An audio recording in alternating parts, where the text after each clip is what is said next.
Hello বন্ধুরা, মৌসুমী কিচেনে আজকে একটা নতুন রেসিপি আপনাদের সাথে শেয়ার করব। ফ্রাইড রাইস, পনির দিয়ে ফ্রাইড রাইস হবে এটা। তার জন্য লাগছে ভাত, রান্না করে নিয়েছি, পনির কেটে রাখা আছে, এখানে লঙ্কা, আদা, জিরে, লবণ, চিনি, গাজর, ক্যাপসিকাম, বিনস আর একটা সাদা তেল। এই উপকরণ দিয়েই আমার হবে fried rice, veg fried rice যাকে বলে। কড়াইটা গরম হয়ে গেছে, তার মধ্যে আমি সাদা তেল দিয়ে দিচ্ছি।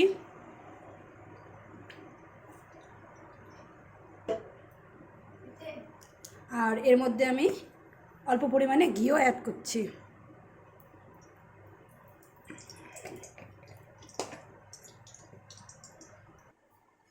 তেল আর ঘিটা গরম হয়ে গেছে, তার মধ্যে ক্যাপসিকাম, বিনস, গাজর এটা আমি এটা লাল করে ভেজে নেব।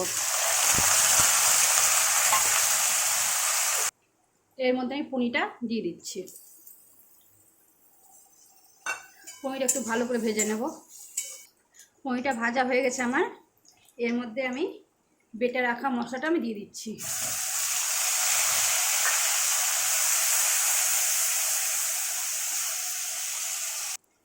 মশলাটা আমি একটু কষে নিচ্ছি। এখন আমার মশলাটা কষানো হয়ে গেছে, এর মধ্যে আমি রাইসটা দিয়ে দিচ্ছি।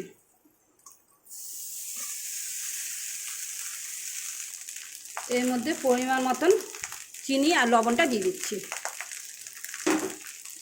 এবার ভালো করে নেড়ে নিতে হবে। দেখুন আমার রাইসটা এবার হয়ে গেছে, এবার আমি এটা নামিয়ে নেব।